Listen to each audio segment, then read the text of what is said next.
Go. Okay, here we are for another S Bach chorale harmonization analysis. I'm seriously rusty. I'm after a big, busy summer of gigs. Yeah, I haven't done this in a while, so I think I'm more liable to missing something or making mistakes. So if any of that happens, you guys let me know, okay? But I want to do this, not least because if we're going to look back at this moment in history, this is quite a shaky time when the world goes insane. This is one way that I have to that to kind of to have the illusion, at least, that something somewhere makes sense, and this makes this music make sense. And analyzing to me is a way of keeping my sanity in an increasingly insane world. So, but enough of my ramblings. Let's get on with it. And this is what we're doing. So this is chorale number 10. Chorale number 10, which is called... Aus tiefer Not schrei ich zu dir. Got that? And by the way, listen to it as well. I'm going to link this. Listen to the cantata. And listen to the chorale harmonization at the end of the cantata while you follow the score. Is the best thing that you can do for yourselves. But anyway, let's get cracking. Okay, number 10. So the key is A minor. The key is A minor. Oh,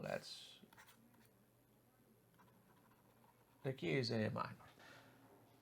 So let's play the tune first.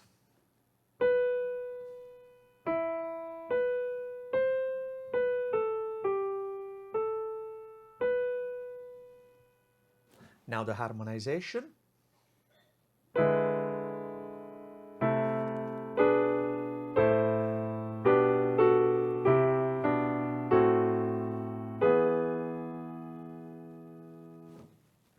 And now let's do the analysis. Right, off the bat. Okay, key of A minor, it starts with chord 5 in third inversion, chord 5 with the 7th in the bass. Okay, interesting start. Does that behave as we expect it to? Yes, because it goes to A minor, to chord 1, you see? It's chord 1 right there, in first inversion, 1B. Okay, can I make that a little bit thinner maybe? 5D, 1B, chord 1 in first inversion. To write that a little better. 1B. Then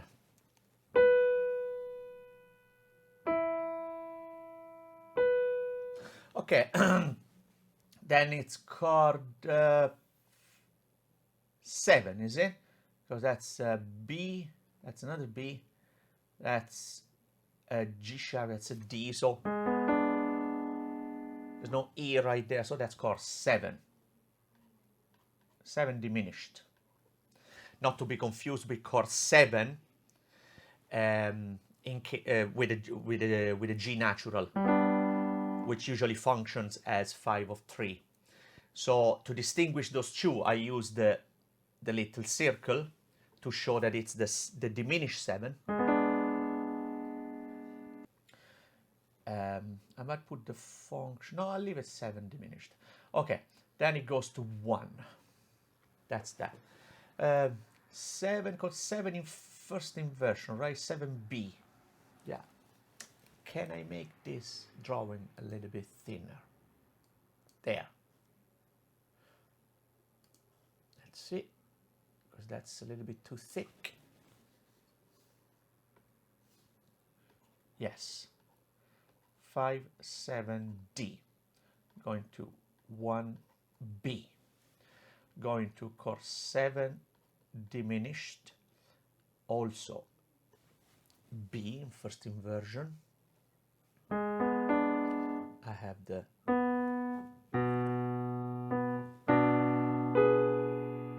yes, I have the third in the bass. That makes it 7B. That's the third, that's the fifth, that's the root. that's another third. Now those thirds move in contrary motion, and that's chord 1.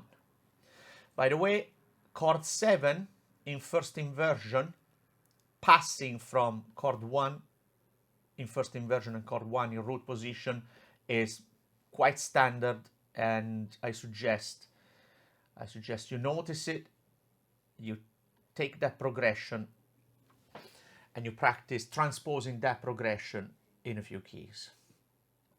Okay, look what I missed right there. There is a little bit of part crossing. There is a bit of crossing parts. The alto here is higher than what the soprano was right there. So the alto in beat 4 is higher than the soprano was in beat 3. There's a little bit of part crossing, just pointing that out there. Okay, chord 1, followed by, what do I have here? I have a B, B, D, G, D. Oh, there you go, you see? Now I have a G, I have a B, I have another B, I have a D. See, that's chord 7, but it's chord 7, just a major triad. You see, it's not 7 diminished. It's not that 7. It's not 7 diminished, functioning as, I'll just put the function there. I'll just put the function here, functioning as 5/7. Right? It's chord 7, just chord 7. So that's a G major triad, the G major triad in first inversion. Now that usually functions as 5 of 3. Now, in fact, I do have chord 3, C major here in the next beat. But let's see what happens in between. That's a couple of passing notes, right? Now, do they give me some incidental harmony, some non-functional harmony? These two passing notes. Let's see. Let's see what happens. I'm here. Well, they give me chord 3. Sorry, they give me a B minor 7 chord. It's not chord 3. They give me chord 3/7 of 7. Okay. Am I gonna give it a Roman numeral, or am I gonna just treat it as some non-functional harmony? If this B minor 7 right here, there, that's a B minor 7.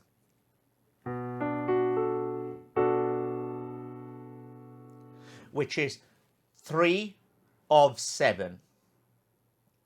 Which is 3 of 7.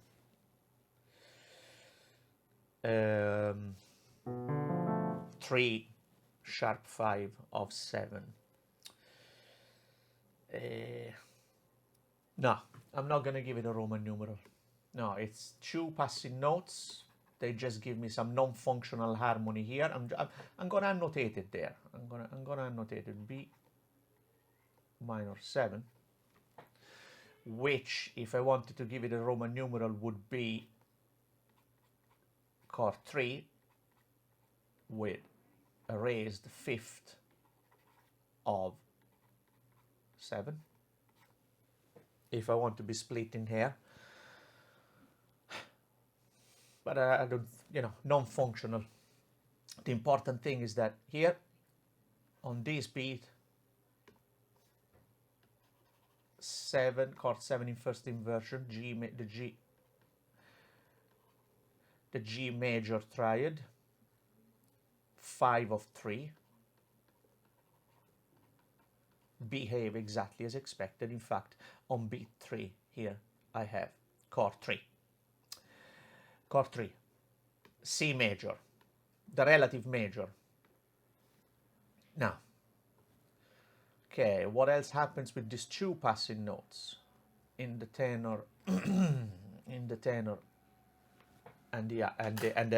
bass, the tenor and the bass? That's it. Okay, parallel tenths, everyone loves them. again, that second quaver of beat 3 gives me a, incidentally gives me an E minor 7 in second inversion, going then to 7 of 7, because that's an F sharp diminished triad. Then am I gonna analyze it though, that this second quaver of B3? Oh, again, I think it's non-functional harmony. I'm just gonna annotate it quickly. I'm gonna say that there is an E minor 7 slash B, 6 C of 7. Nah, it's too far out. No, I'm not gonna bother. Okay, but this beat 4, yes, absolutely. That is an F sharp diminished. That's an F sharp diminished in first inversion. So that's 7 of 7, just the function. 7B, because it's first inversion. 7B of 7.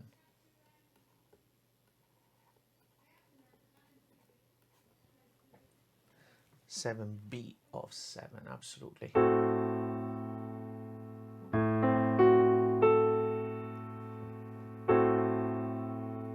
Now, if it's 7B of 7, we expect it to go to 7. Does it? No, because it goes to chord 5.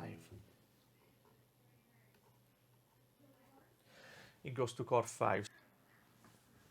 And anyway, there is a very close relationship between chord 7 as a G major triad and chord 5 as the dominant of the home key. The only difference there is the G and the G sharp. The relationship between the two is very close. Some might argue that C major, A minor and C major are the same key. But anyway, I'm a bit weak today to start digressing too much. Anyway, so let's see. Next phrase.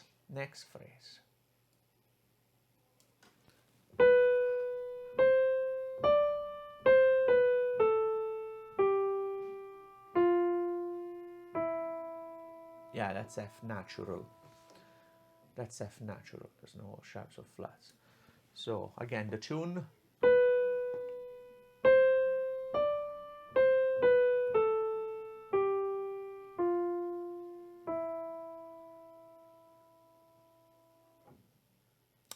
Harmonization.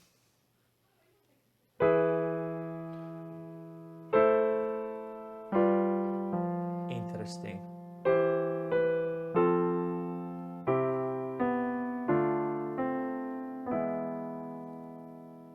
Oh, that second beat, that second beat here in this bar is really interesting. Let's play that again.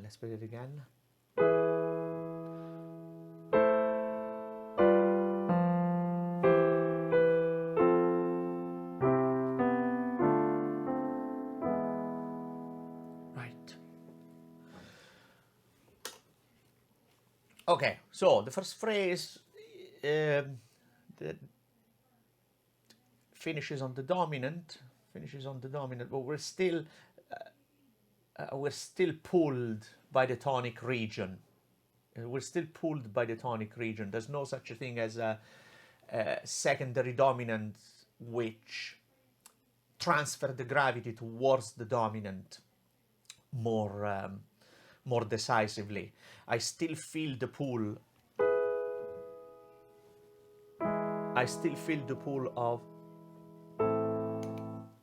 Of the tonic. Anyway, let's carry on. Let's just do the analysis. It's still chord 5, works, behaves as expected. It's chord 1. Okay, now the interesting bit. This is chord 7. It's a G7.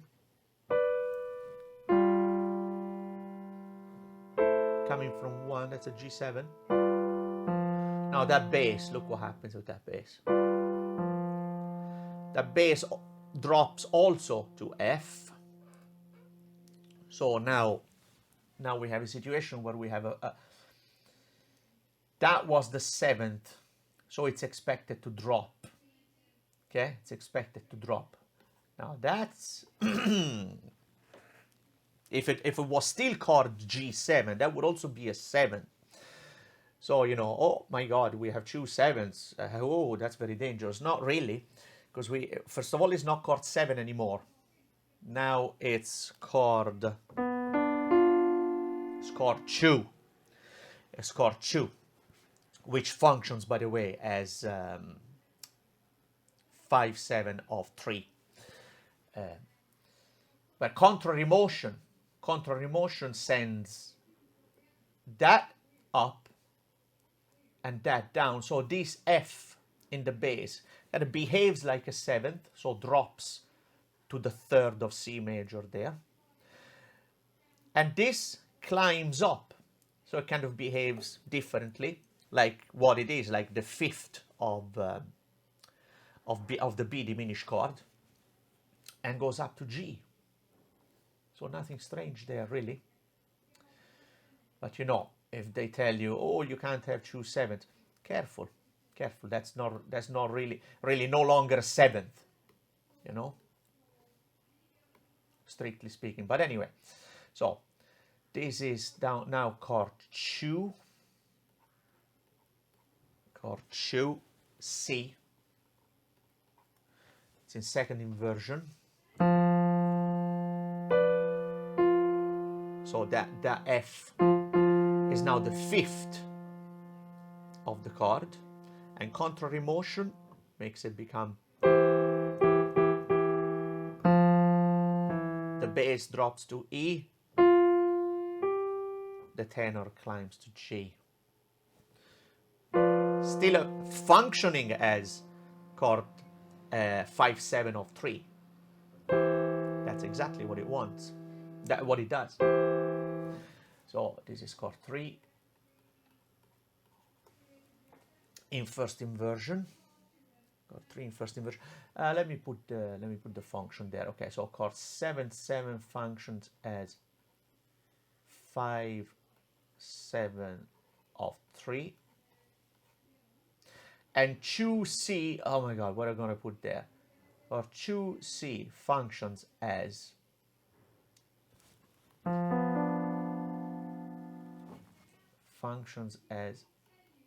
7C of 3. Ooh, okay, then that's a passing note. This is chord 6. Okay, I have to be careful. That's an F major triad. I have to be careful not to start thinking in C major. My mind has to stick to the home key, A minor. I almost analyzed that F major as 4. Okay, so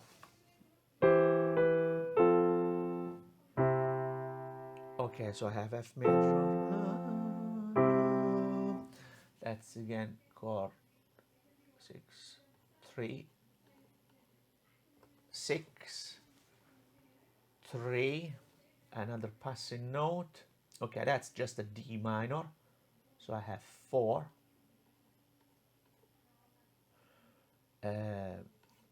7 is a passing 7.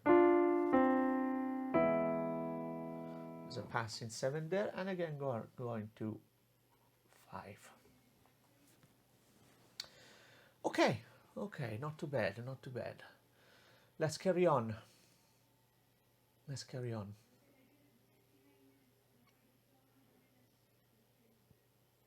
Next phrase.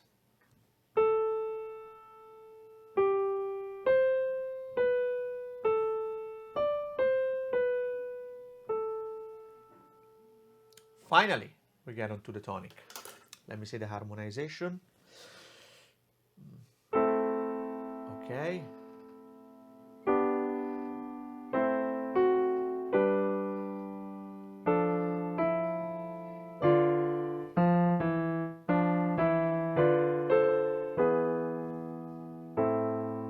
say that again. I think I missed something in the bass.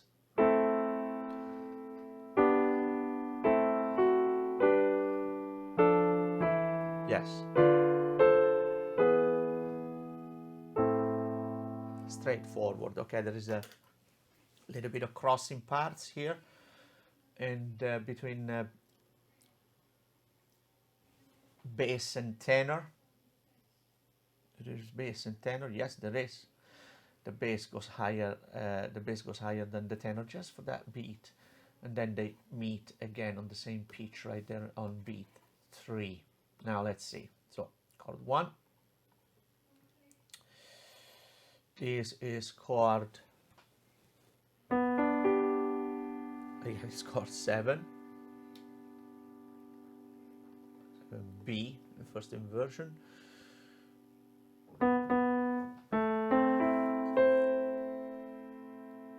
Chord 1 again.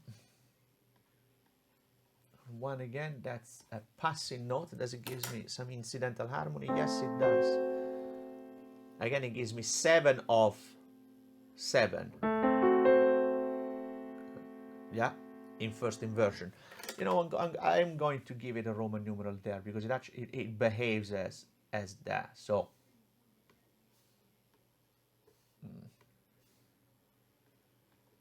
in parentheses though, but it's only the function. So that's 7b of 7.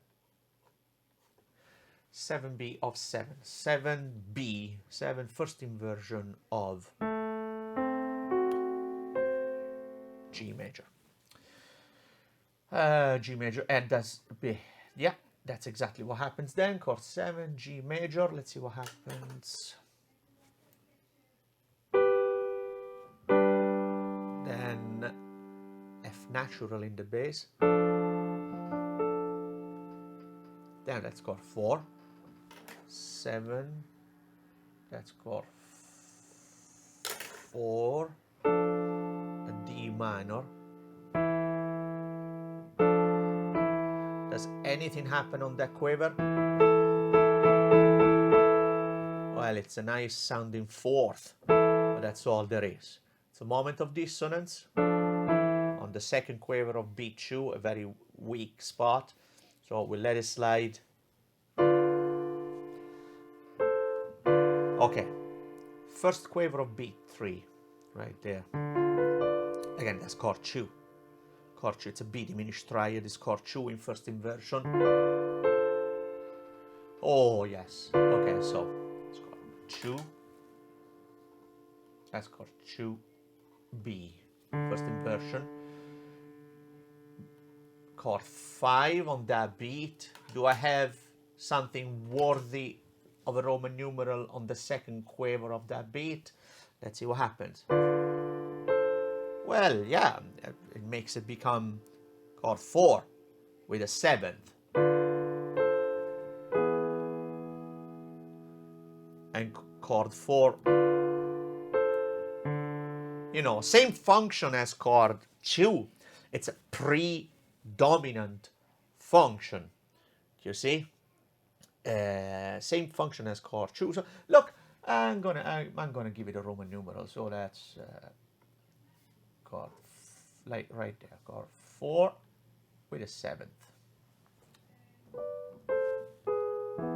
5, 1. Okay, so all of that so far, I'd say is in the tonic region. Is in the tonic region because the dominant of the two in the 2 previous phrases so far is not like the dominant gets tonicized, you know, by, you know, flying higher on the circle of fifths and going using secondary dominants so that the gravity gets shifted onto the dominant. No, not at all.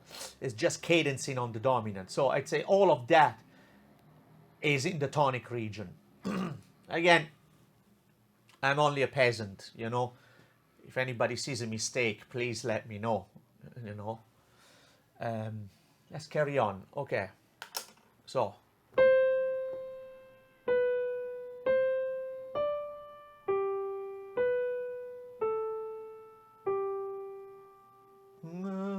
that's, yeah, that it points at that, even just the melody.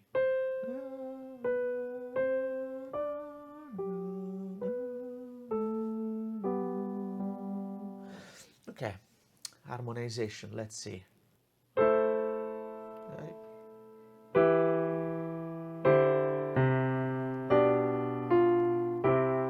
And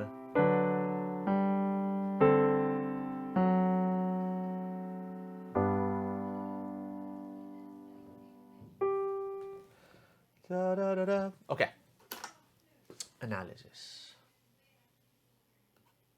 That's in chord 1.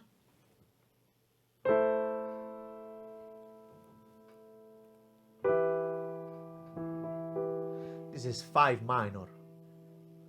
Okay, definitely 5 minor.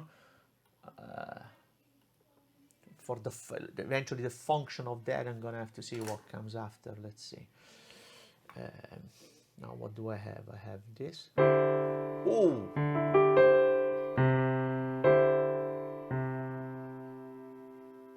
right. That's chord 3.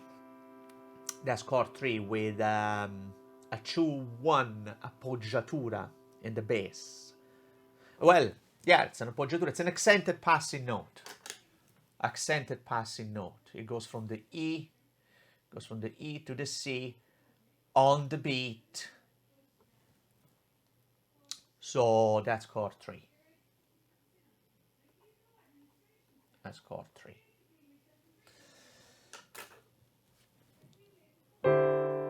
Nice sound. And then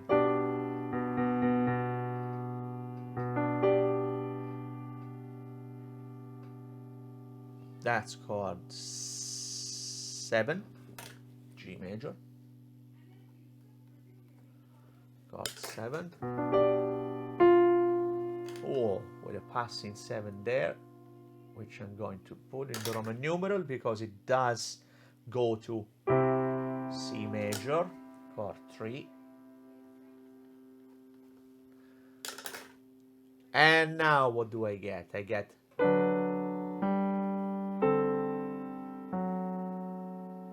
that. So it all points to chord 7.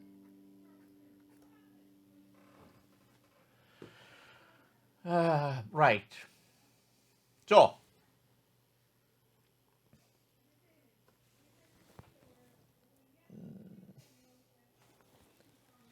is this in the relative major region, tonicizing its own dominant?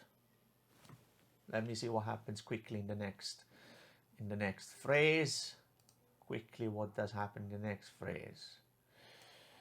It goes back. It goes back to, okay, kind of A minor, cadencing on the dominant. Okay. I think so. Let's see. Now, okay, so chord 1 goes to E minor. That's chord 3. Okay, that's a dominant relationship right there between G major and between G7 and C. So that's pointing at the relative major. That's pointing at the relative major. And then what happens? The F sharp here, the F sharp is a secondary dominant onto the G. It's a secondary dominant onto the G. So I would have a tendency to say this is steering towards the relative major region, tonicizing its own dominant. Again, I could be wrong. Let me know. Now, functions. This G7 is 5, first inversion. 5-7 first inversion of 3. Does it behave as expected? Yes, it does, because the next chord is 3. Now, I'm here on C major. Now, what happens there? I have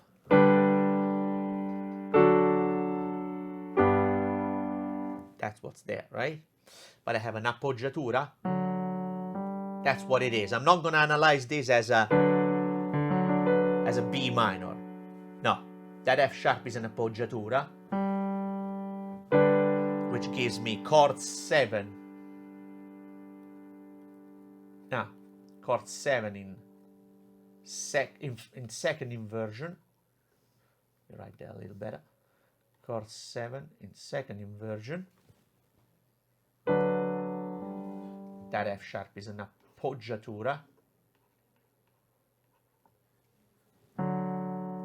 It's just a delay of that G in the tenor.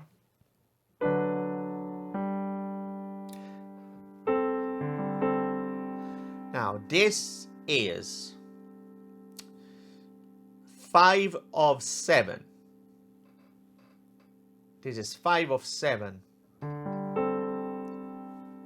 with a 4-3 suspension, and 5-7 of 7 with a 4-3 suspension.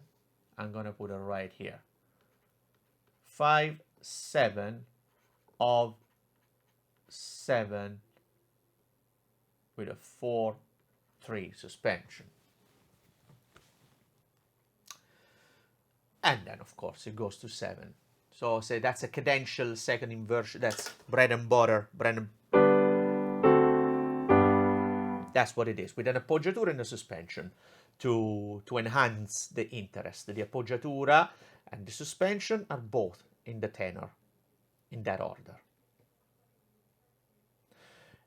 That's that. 5-7 of 7 with a 4-3 suspension. And it all points to 7, which is the dominant of the relative major.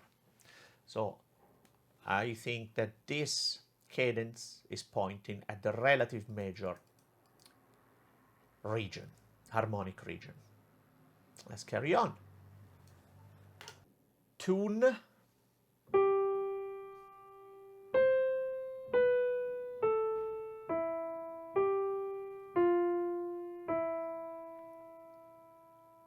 And harmonization. Let's see.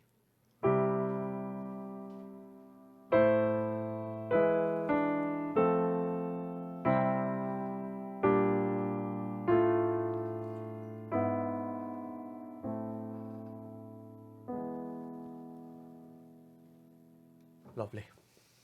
So, what do I get? I get chord 3. Chord 3, it's the natural continuation of the previous phrase, which cadenced on a G chord. Is that right? Which cadenced on a G chord. So, yeah, on chord 7. So, that follows the circle of fifths. After 7 comes 3. Perfectly logical. 3. Now, chord 3. Let's chord 1.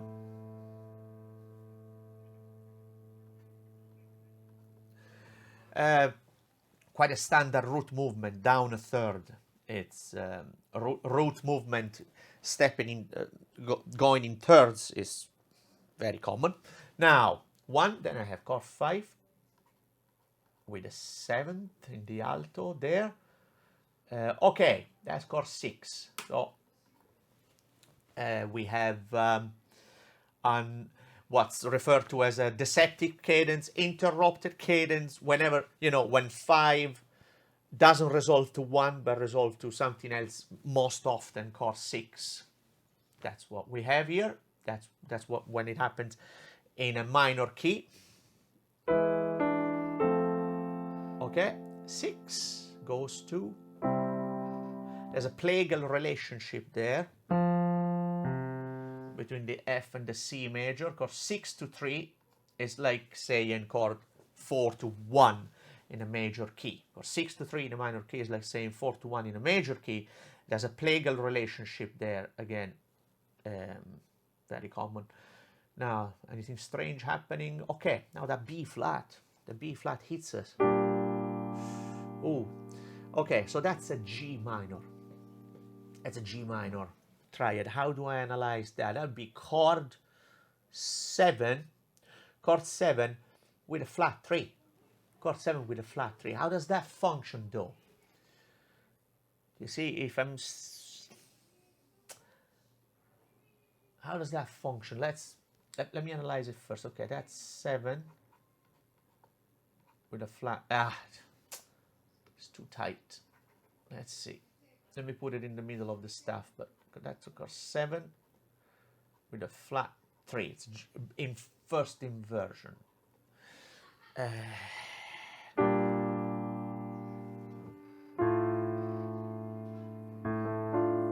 I have it. Okay. That G minor functions as 4 of 4. In fact, and it's another plagal relationship. Now, what I have here is chord 4, plain and simple, in second inversion with the 5th in the bass, with the 5th in the bass. And what I have there is, it's a 4-1 relationship of this in the subdominant, of the subdominant. So this chord 6 function as 4 of 3, and this chord 7 flat 3 in first inversion functions as 4 of 4. Yeah. Now this 4 itself, this chord 4, which I just analyzed, that D minor in second inversion, the D minor second inversion, also represents to me a plagal relationship with this A minor here, with that A minor there on B2 of the next bar. But there is a chord in between. There is an interpolated chord. There is an interpolated. That's 4. That's our 4. There's an interpolated chord in between this 5-7 first inversion in between, thanks to that nice bass movement. So let me play it from the G minor. Then we have this, you know, in between, and then we're back to A minor. And to chord 1 and chord 5. Okay, one last thing. This chord, beat 3 of the penultimate bar, you might also think of this as 5 from the minor of 3. But ultimately, thinking of the plagal relationship, I'd be more inclined to call it 4 of 4. So G minor to D minor. You see? But if you think that you're coming from the previous beat, from chord 3, from the C major, this G minor could also be interpreted as 5 from the minor of 3. Let's see if I have room.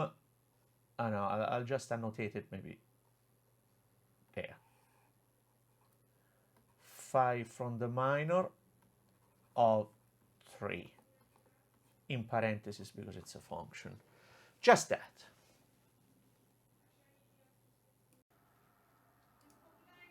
So look, best thing that you can do for yourselves, do the analysis yourself, listen to the, whenever I remember, I might link the cantata in the description so that you can listen to it. Play it as much as you can, play it muddle through. Look, my sight reading is atrocious. You know, I haven't really practiced much over the summer, my sight reading. So that's that, and see you at the next one.